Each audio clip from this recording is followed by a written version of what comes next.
अंतरिक्ष के रहस्य। बच्चों, सुबह हो गई है। देखो, आज पूरा आकाश सफेद और नीला है।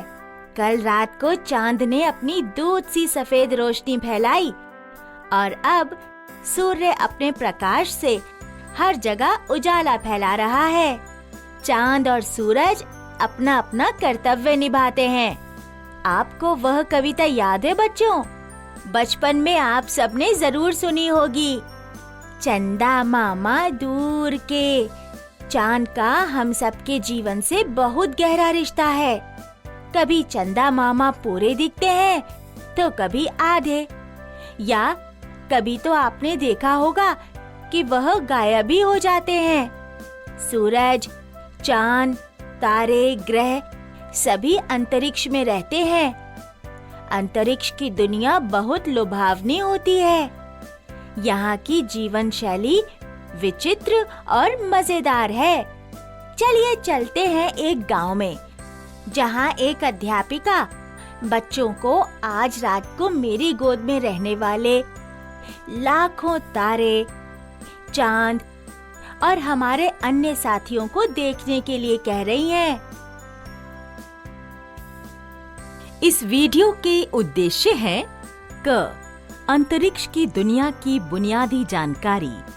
ख. पृथ्वी, चांद, तारों के बारे में समझना। ग. भारत के खगोलविदों यानी एस्ट्रोनॉमर्स के अनुभव। बच्चों, अंतरिक्ष की दुनिया कितनी मजेदार है। क्या आप लोग एक प्रयोग करेंगे? आज रात को आप सब बच्चे आसमान में चंद्रमा, तारामंडल आदि को देखना। आप लोगों के मन में जो भी सवाल आए, उनकी एक सूची बनाना और उसे कल कक्षा में लाना। जिन 3 बच्चों के सवाल सबसे अच्छे होंगे, वे बच्चे अगले दिन दिल्ली के नेहरू प्लेनेटेरियम जाएंगे। टीचर जी, ये नेहरू प्लेनेटेरियम क्या है? बच्चों, नेहरू प्लेनेटेरियम एक संग्रहालय है जहां अंतरिक्ष की दुनिया से जुड़ी सारी जानकारी मिलती है। तो आप सब आज रात को आसमान में खोज करना और कल अच्छे प्रश्नों की सूची बनाकर लाना। सीमा, असलम और उनके कई साथी स्कूल समाप्त होने के बाद घर जा रहे थे। असलम, मीना, तुम आज रात को मेरे घर आ जाना। हम साथ में आसमान में खोज करेंगे। अरे हाँ, ये तो बड़ा अच्छा सुझाव है। सीमा, चलो घर चलते हैं, फिर रात को मिलते हैं। हाँ, आज तो बादल भी नहीं है, आसमान साफ है, बहुत सारे तारे दिखेंगे। देखो दोस्तों, कितनी सुहानी रात है। आज चांद पूरा गोल गोल है और देखो कितने सारे जगमग जगमग तारे हैं। अरे देखो, असलम और मीना भी आ गए हैं सीमा के घर। आ गए तुम दोनों? देखो, मैंने घर के बाहर आंगन में चादर बिछा दी है। चलो हम वहाँ आराम से बैठकर आसमान की ओर देखते हैं। वाह, आज तो चंदा मामा कितने गोल गोल है और लाखों तारे भी जगमगा रहे हैं। कितना सुंदर नजारा है। अगर मैं इन तारों की गिनती करने बैठी तो कभी खत्म नहीं कर पाऊंगी। हाँ, सच में। याद है, अध्यापिका ने बताया था कि चांद पृथ्वी का उपग्रह है। वह उसके चक्कर काटता है। हाँ, याद है। मगर पृथ्वी भी तो सूर्य के चक्कर काटती है। पर ऐसा है तो रात को सूर्य कहाँ चला जाता है? अरे हाँ, सही बात है। सूर्य कहाँ होता है रात को? वो देखो, वो एक तारा टिमटिमा नहीं रहा। देखो, उसके आसपास के सभी तारे टिमटिमा रहे हैं, मगर वो वैसे ही चमक रहा है। ऐसा क्यों है? अरे, यह देखो मेरी इस गेंद को।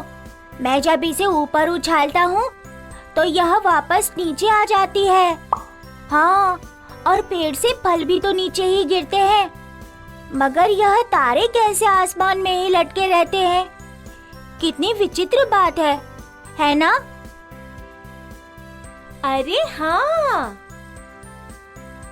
वह देखो, कितना चमकीला तारा है।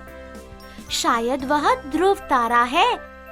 माँ ने बताया था कि आसमान में सबसे ज्यादा चमकने वाला तारा ध्रुव तारा होता है। मगर ये कैसे निर्धारित किया होगा कि ये ध्रुव तारा है? ऐसा क्या विशेष है इसमें? कई नक्षत्र भी दिख रहे हैं। शायद वो वाला सप्तऋषि है। कितने सारे सवाल हैं हमारे मन में। क्यों ना हम इन्हें लिख लें? अध्यापिका ने कहा था ना कि जिनके सवाल अच्छे होंगे वह इन्हें दिल्ली के नेहरू प्लेनेटेरियम भेजेगी। चलो हम सब लिख लेते हैं। चलो अब कल जाकर अध्यापिका को अपने सवालों की सूची दिखाएंगे। शुभ रात्रि दोस्तों, कल मिलते हैं। अगले दिन। बच्चों, क्या आप सबने कल रात को आकाश की ओर देखा? और क्या आप सबने अपनी प्रश्नों की सूची बना ली है? जी अध्यापिका, हम सबने अपने प्रश्नों की सूची बना ली है। अच्छा, मैं आपको कुछ देर में बताती हूँ कि किसकी सूची सबसे अच्छी है। अध्यापिका कुछ देर में बच्चों को आकर बताती है कि मीना, सीमा और असलम की सूची सबसे अच्छी थी। इसीलिए वे तीनों अगले दिन दिल्ली जाएंगे। अगले दिन सुबह स्कूल से ये तीनों अपनी अध्यापिका के साथ दिल्ली के नेहरू प्लानिटेरियम देखने के लिए निकल जाते हैं। वे 2 घंटों में वहाँ पहुँच जाते हैं। वहाँ नेहरू प्लानिटेरियम के एक वैज्ञानिक रतन जी उनको मिलते हैं और उन्हें अंदर ले जाते हैं।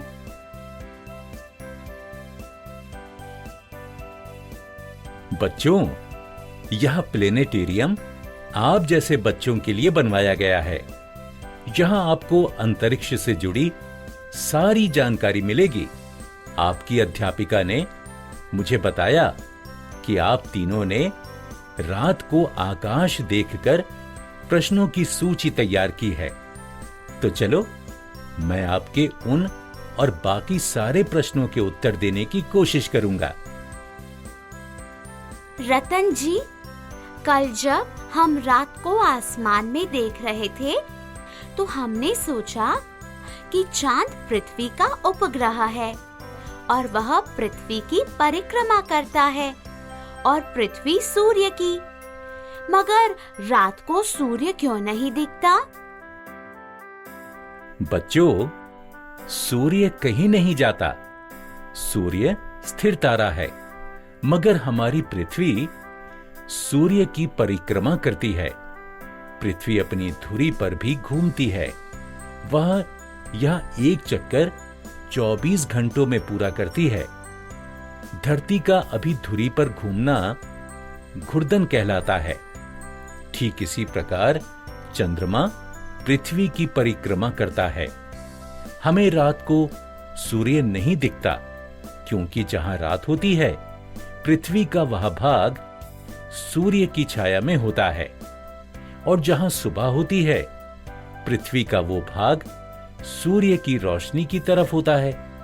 पृथ्वी के इस 24 घंटों के चक्कर पूरा करने की वजह से रात और दिन होते हैं। अरे वाह, कितनी महत्वपूर्ण जानकारी है।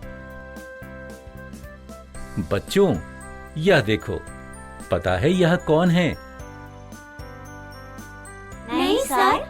हम इनको नहीं पहचानते।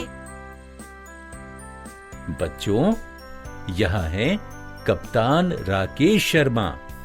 यह अंतरिक्ष में जाने वाले भारत के पहले नागरिक थे। अरे वाह, ये तो बहुत गर्व की बात है। सर, इन्होंने अंतरिक्ष में क्या-क्या देखा? बच्चों, राकेश शर्मा ने अंतरिक्ष यान से पृथ्वी को देखा। तब हमारे देश की प्रधानमंत्री श्रीमती इंदिरा गांधी थी। उन्होंने जब राकेश शर्मा से पूछा कि भारत अंतरिक्ष से कैसा दिखता है, तब राकेश शर्मा ने पता है क्या कहा? क्या कहा था उन्होंने सर? उन्होंने कहा कि भारत सारे जहां से अच्छा लग रहा है। वो कितना सुंदर और अलौकिक नजारा होगा। मैं भी बड़े होकर अंतरिक्ष में जाऊंगी। बच्चों, पता है हमारे देश की और 2 सुपुत्रियां सुनीता विलियम्स और कल्पना चावला भी अंतरिक्ष में गई थीं। दुर्भाग्य से कल्पना चावला का अंतरिक्ष यान दुर्घटनाग्रस्त हो गया और उन्होंने उस दुर्घटना में अपनी जान खो दी। पर जैसे तुम प्रेरित हुए हो, वैसे ही सुनीता विलियम्स, जो भारत में पैदा हुई थी, कल्पना चावला से प्रेरित हुई और उन्होंने अपना अंतरिक्ष में जाने का सपना पूरा किया। अरे वाह, उनके अनुभवों के बारे में हमें बताइए सर। हाँ बच्चों, सुनीता विलियम्स अंतरिक्ष में कड़ी ट्रेनिंग के साथ पहुंची थी। वे कुछ वर्ष पूर्व भारत आई थीं और उन्होंने बच्चों को अपने अंतरिक्ष के अनुभवों के बारे में बताया था। उन्होंने बताया कि अंतरिक्ष में वैज्ञानिक तैरते हैं। उन्हें खाने और पानी को भी पकड़ पकड़ के रखना पड़ता है, क्योंकि वहां सब कुछ तैरता है। यहां तक कि उनके बाल भी खड़े रहते थे। उनको काम करने के लिए अपने आप को एक जगह पर बांध देना पड़ता था, नहीं तो वह तैरने लगती थी। यह देखो सुनीता विलियम्स के अनुभवों की तस्वीरें। अरे, ये तो बहुत अचरज वाली बात है। कितना मजेदार होगा ये अनुभव। हम सब तो धरती पे खड़े रहते हैं, तैरा नहीं करते। ऐसा क्यों कि अंतरिक्ष में इंसान तैरता है और धरती पर नहीं? बच्चों, इसकी वजह है ग्रेविटी, यानी गुरुत्वाकर्षण। पृथ्वी की गुरुत्वाकर्षण की वजह से सब कुछ पृथ्वी पर वापस आ जाता है। जैसे तुम जब गेंद ऊपर फेंकते हो तो वह वापस नीचे आ जाती है। अंतरिक्ष में गुरुत्वाकर्षण नहीं होता, इसीलिए वहां सब तैरता है। ओह अच्छा, अब समझ आया कि मेरी गेंद हमेशा वापस नीचे क्यों आती है। कितना मजा आता अगर पृथ्वी पर गुरुत्वाकर्षण नहीं होता और हम सब तैरते। रतन जी, कल हमारा एक यह भी सवाल था कि प्राचीन समय में लोगों ने ध्रुव तारे को कैसे रास्ता बताने के लिए निर्धारित किया था। बच्चों, प्राचीन समय के लोग बहुत समझदार थे। उनके पास आज जैसी टेक्नोलॉजी नहीं थी, पर फिर भी उनको पता था कि ध्रुव तारा सही दिशा बताता है। वे ऐसा इसीलिए कर सकते थे क्योंकि ध्रुव तारा बिल्कुल धरती के नॉर्थ पोल की दिशा में है और इसी वजह से वह सही उत्तर दिशा बताता है। और एक दिशा के पता होने से बाकी दिशाओं की जानकारी आसान हो जाती है। वाह, कितने समझदार थे प्राचीन लोग। सर, कल असलम को कई तारामंडल भी दिख रहे थे। उसे सप्तऋषि तारामंडल दिखा था। क्या इन तारामंडलों का भी कुछ अभिप्राय होता है? तारामंडल प्राचीन समय में किसानों की खेती की तैयारी में मदद करते थे। वे दिशा बताने में बहुत योगदान प्रदान करते थे और इनका आध्यात्मिक मतलब भी होता था। अच्छा, मुझे तो यह पता ही नहीं था। सर, क्या सुनीता विलियम्स को अंतरिक्ष से हर देश दिख रहा होगा? क्या उन्हें पता चल रहा होगा कि भारत में मुंबई कहाँ है और अमेरिका कहाँ है या अफ्रीका कहाँ है? पता है बच्चों, सुनीता विलियम्स ने कहा था कि उनका पृथ्वी को देखने का अनुभव बहुत गजब का था। इतनी दूर अंतरिक्ष से समुद्र और भूमि का अंतर भी नहीं कर पा रहे थे, तो अलग-अलग देशों की लकीरें तो बिल्कुल नहीं दिख रही थीं। यह लकीरें तो हम इंसानों ने बनाई हैं। वहां अंतरिक्ष से तो सब एक समान लग रहा था। हाँ, सच है। हम इंसानों ने ही तो लकीरें खींचती हैं पृथ्वी पर। सारे लोग तो एक हैं। सही बोले तुम असलम, हम सभी एक हैं, चाहे वह भारत हो या अमेरिका। सर, चंदा मामा कभी गोल, कभी थोड़े कम और कभी तो बिल्कुल दिखाई नहीं देते। ऐसा कैसे होता है? चंद्रमा पृथ्वी के चारों ओर परिक्रमा करता है और साथ ही पृथ्वी अपनी धुरी पर भी घूमती रहती है, जिसकी वजह से चंद्रमा का एक ही हिस्सा सदैव धरती के सामने रहता है, क्योंकि चंद्रमा में अपना कोई प्रकाश नहीं है। वह हमेशा सूर्य के प्रकाश से ही प्रकाशमान होता है। पृथ्वी का चक्कर लगाते समय चंद्रमा का जो भाग सूर्य के सामने होता है, चंद्रमा का वही भाग हमें चमकता हुआ दिखाई देता है और बाकी भाग में अंधेरा होता है, जो काले आकाश में दिखाई नहीं देता है। यही कारण है कि चंद्रमा का आकार घटता बढ़ता दिखाई देता है। हर 15 दिन में ग्रहों में स्थिति बदलती रहती है। यह ही चंद्रमा के आकार बदलने का मुख्य कारण है। हमारे देश में तो कई त्योहार चंद्रमा के आकार के हिसाब से मनाए जाते हैं। जैसे पूर्णिमा उस दिन मनाई जाती है जब चंद्रमा पूरा होता है, और दीपावली उस दिन होती है जिस दिन चंद्रमा पूरा घट चुका होता है, मतलब अमावस की रात को।